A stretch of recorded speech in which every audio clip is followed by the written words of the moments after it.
আসসালামু আলাইকুম, welcome back to my channel. Sharmin বলছি পিথিরোজ ব্লগস থেকে। কেমন আছেন আপনারা? আবারও চলে যাচ্ছিলাম ভ্যাকেশন, ছোট্ট একটি মিনি ভ্যাকেশন ট্যুরে। তো এবার পূজার বন্ধটাকে কাজে লাগানোর জন্য আমরা অনেক দিন ধরে চিন্তা ভাবনা করছিলাম বিক্রমপুর আবার চলে যাব ছোট্টখাট্ট একটা ভ্যাকেশনের জন্য। যাই হোক, তারপরে সেই কথা মতো খুব ভোরে ভোরে আমরা রেডি হয়ে গেলাম এবং আমরা রওনা দিয়ে ফেললাম। কিন্তু সারাদিন খুব বৃষ্টি ছিল। যাই হোক, বৃষ্টি হোক, কিন্তু ভ্যাকেশন তো ভ্যাকেশনই, ঘুরতে যাব, মজাই আলাদা। ওদিকে যাদের বাসায় যাব তারা তো আমাদের জন্য ওয়েট করছে। আমাদের ইচ্ছে ছিল ডিসেম্বর মাসে আমরা ভ্যাকেশনটা যাব বিক্রমপুরে আবার নতুন করে শীতের পিঠা খেতে। কিন্তু কদিন আগে যে ভাবি আর ভাই এসেছিল, তাদের এতটাই রিকোয়েস্ট ছিল যে আমরা না এসে পারলাম না। তারপরে এই তো ভাই চলে আসলো, ভাই চলে এসে আমাদের এগিয়ে নিতে আসলো, যেহেতু আমরা তাদের বাসায় ফার্স্ট যাচ্ছি এবং একটা ছোট্ট ভ্যাকেশনের মতো, বেশি দিন থাকবো না, এবার অল্প কিছু দিন থেকে চলে যাব। তো ভাই সময় মতো আমাদের নিতে চলে এসেছে। তারপরে আমরা এখান থেকে সরাসরি বাসার দিকে চলে যাচ্ছিলাম। এরপর রাস্তায় আমরা একটুখানি মিষ্টি কেনাকাটা করব ভাইদের জন্য। বাচ্চারা কি পছন্দ করে তা তো জানি না, তবে এটা বুঝি যে কোথাও গেলে মিষ্টি নিতে হবে। তো যাই হোক, তারপর বাচ্চাদের পছন্দ অনুযায়ী ভাইকে জিজ্ঞেস করে করে আমরা এখান থেকে মিষ্টি নিয়ে নিলাম। এই দোকানটা অবশ্য খুব নাম করা, এখানে দই মিষ্টি সবই নাকি খুবই ভালো, ভাই বলল। তারপর আমরা এখান থেকে মিষ্টি কিনে তারপর আমরা আবার রওনা হয়ে গেলাম এখান থেকে। এখন এখান থেকে খুব কাছেই তাদের বাসা, তো ওদিকে তো ভাবি বাচ্চারা আমাদের জন্য ওয়েট করছিল। তা আমরাও সেই রকম এখান থেকে সরাসরি বাসায় চলে গেলাম। গেটে যেতেই সরাসরি যেয়ে দেখি বাবু তো অপেক্ষা করছিল, ভাইয়ের 3 মেয়ে, তার মধ্যে বড় মেয়েটা আমাদের জন্য অপেক্ষা করছিল। তারপরে ভাইয়ের শালিরা অপেক্ষা করছিল, সবাই মিলে একসাথে গেটে দাঁড়িয়েছিল, ভাবি ভিতরে অপেক্ষা করছিল। যাই হোক, তারপরে আমরা তার বাসায় চলে গেলাম। এই হচ্ছে ভাইয়ের বাড়ি এবং খুব সুন্দর করে বাড়িটি তৈরি করেছে, এত ভালো লেগেছে আমার।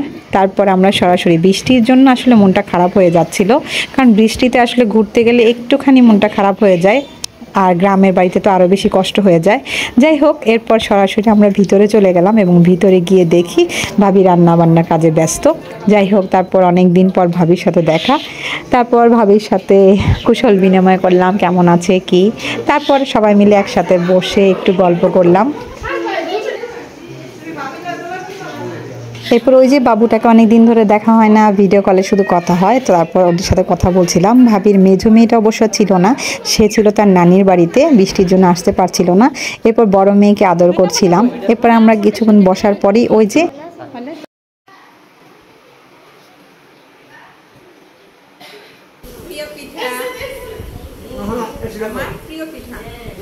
ভাবি আমাদের জন্য নাস্তার ব্যবস্থা করলো এবং নাস্তার ব্যবস্থা হিসেবে ছিল তালের পিঠা, যেটা খুবই পছন্দের আমার, এবং সেটা আমি খেলাম, খুব মজা লাগলো। সবাই মিলে একটু টায়ার্ড ছিল, যার কারণে সবাই একটু রেস্ট নিচ্ছিল, ভাবিরা আসছিল, বারবার গল্প করছিলাম, আর আমি তো ঘুমাইনি রাতে আসার জন্য। এরপর ভাবি আমাদের জন্য চিংড়ি বোড়া রান্না করছিল, সেটাও দিয়ে গেল। গল্প করতে করতে কারেন্ট চলে গিয়েছিল, যার কারণে এই সময়টাতে সবাই মিলে অপেক্ষা করছিলাম কারেন্টের জন্য। তারপর কারেন্ট চলে আসার পরে সবাই মিলে, ভাই একটু বাইরে গিয়েছিল, সেখান থেকে আসার পর সবাই মিলে গল্প করছিল। এদিকে ইমিকো তো খুবই মজা পাচ্ছে, তার সঙ্গী হয়ে গেছে এবং সে গল্প করছিল, সাথে খেলাও করছিল। সময়টা অনেক আনন্দের কাটছিল এবং ভাবি তো ওদিকে রান্নায় ব্যস্ত, রান্না করছিল, আর আমরা খুব দ্রুত চলে এসেছি, আসতে তো বেশিক্ষণ সময় লাগে না। আর বাবু তো আমার ছেলেকে পেয়ে খুব খুশি, আর আমার বাচ্চারা ওই বাচ্চাদের পেয়ে অনেক খুশি। যাই হোক, এর মধ্যে ভাবি আবার গরু মাংস রান্না করতেছে, সেটাও নিয়ে আসলো খাওয়ার জন্য। এই তো ছোটোখাটো মজা নিয়েই আমরা আসলে বসে বসে গল্প করছিলাম এবং আনন্দের সময়টা কাটাচ্ছিলাম। ফোনে তো সবসময় কথা হয়, কিন্তু তারপরও সবাই মিলে একসাথে এই যে বসে আনন্দ করাটা, এটা একটা আসলে অন্যরকম, এটা আসলে বলে বোঝানো যাবে না। আমরা এদিকে সবাই গল্প করছিলাম, ওদিকে ভাবি রান্না বান্না কাজ শেষ করছিল, একটু মাঝে মাঝে আমাদের কাছে এসে গল্প করছিল, ভালো লাগছিল।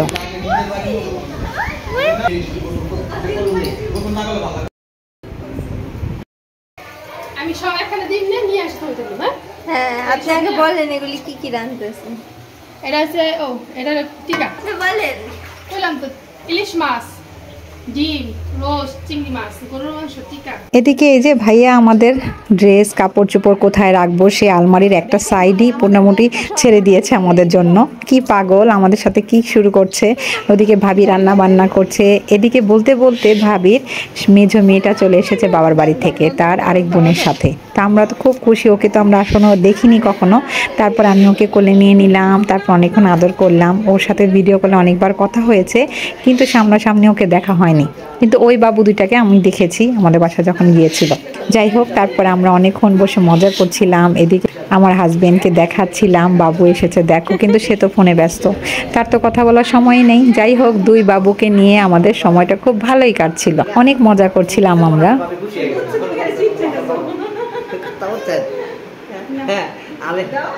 এদিকে ভাই তো ভাইয়ের দুই শালি নিয়ে খুব মহা খুশি, এবং সে বলছিল শালি দুইটা বউর সাথে ফ্রি পেয়েছে। তা আমি এটা ছোট্ট একটি ভিডিও ক্লিপ নিয়ে নিলাম। কন এবার এই শালি তো পড়ার জায়গা সব বলেন, আবার বলেন। এরপর আমার হাজব্যান্ডও সেই শালিদের নিয়ে খুব মজা করছিল, যেহেতু তার কোনো শালি নেই, তার একটাই দুঃখ, তার বউই শালি এবং শালি বউ। যাই হোক, তারপর বাচ্চাদের নিয়ে দুষ্টামি করতে করতে আইকো গতকাল গিয়েছিল সেই লাক্সারি অনলাইন মার্টে, এবং সেখান থেকে কিছু গিফট কিনেছিল বাবুদের জন্য। তো সেইগুলো নিয়েই আমরা ব্যস্ত হয়ে পড়লাম ওদেরকে দেওয়ার জন্য। ওদেরকে এই গিফটগুলো দিব, মনের মধ্যে অনেক সংশয় ছিল কেমন হয়, পছন্দ করে কিনা। যাই হোক, একটা পর্যায়ে গিফটগুলো যখন বের করে দেওয়া হলো, বাচ্চা মানুষরা তো আসলে ছোট্ট মানুষ, ওরা তো বোঝে না।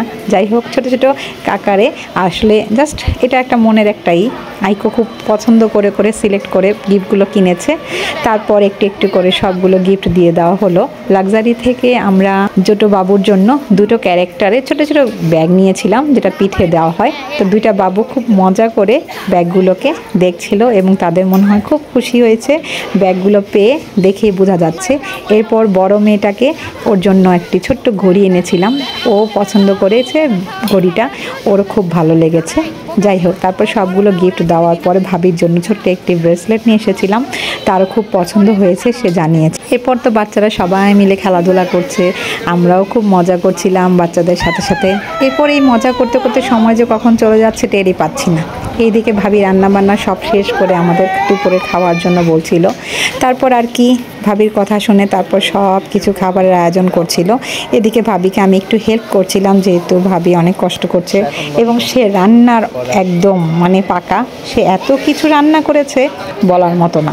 যাই হোক, ভাই ভাবিকে দুজনকেই আমি হেল্প করছিলাম, একটু একটু করে খাবার এনে দিচ্ছিলাম। তারপর সবাই মিলে একসাথে খাওয়া দাওয়া করব, মানে দুজনেই পাগল, এত রান্না করেছে বলার মতো না। তারপর আমরা সবাই মিলে একসাথে খাওয়া দাওয়া করতে বসে পড়লাম। দেখেন আপনারা কত আইটেম রান্না করেছে ভাবি, আমাদের জন্য অনেক কষ্ট করেছে, গতকাল থেকে অনেক কষ্ট করছিল। যাই হোক, এটা আসলে একটা আনন্দ। তারপর আর কি, আর বারবার বলছিল বিক্রমপুরের ঐতিহ্য, বিক্রমপুরে আসলে এরকম করে খাওয়া দিতেই হয় জামাইদের, আর ভাইকে তো খাবার দিতেই হবে যেহেতু ভাই। এরপর আমরা সবাই মিলে একসাথে খাওয়া দাওয়া করতে বসলাম। এদিকে ভাই ভাবি দুজনে মিলে একসাথে জামাই আদর শুরু করলো তার ভাইকে। আমার হাজবেন্ড তো হাসতেছিল ওদের অবস্থা দেখে, দুজনেই পাগল, এত এত খাবার দিয়ে প্লেটের মধ্যে দিচ্ছিল, আর আমরা তো সবাই হাসতেছিলাম, কারণ পাগল না হলে এত খাবার দিচ্ছিল, মানে খাবো কীভাবে বুঝতে পারছি না। একটু আগেই কিন্তু অনেক কিছু খাওয়া হয়ে গিয়েছে। যাই হোক, তারপর তাকে জামাই আদর করা হচ্ছে, বিক্রমপুরের ঐতিহ্য সেই জামাই আদর। যাই হোক, তারা বলছিল এটা নাকি তাদের অনেক কম হয়ে গিয়েছে। তারপর আর কি, তারপর আমরা সবাই মিলে বসে খাওয়া দাওয়া করছি একসাথে। খাবারগুলো অনেক মজার ছিল, ভাবির হাতে রান্না অনেক মজা, সে অনেক মজার রান্না করেছে। তবে হ্যাঁ, অনেক কষ্ট করেছে। আর ভাবির বোনেরা তো শুধু লজ্জা পায়, তারা তো কাছে আসতেই চায় না। যাই হোক, কি আর করা, তারপর আমরা নিজেরাই খেলাম ওদেরকে রেখে। এখন তো প্রতিদিন ব্লগ চলতেই থাকবে, এটা ছিল ব্লগের প্রথম পার্ট, দ্বিতীয় পার্ট দেখার অনুরোধ রইল।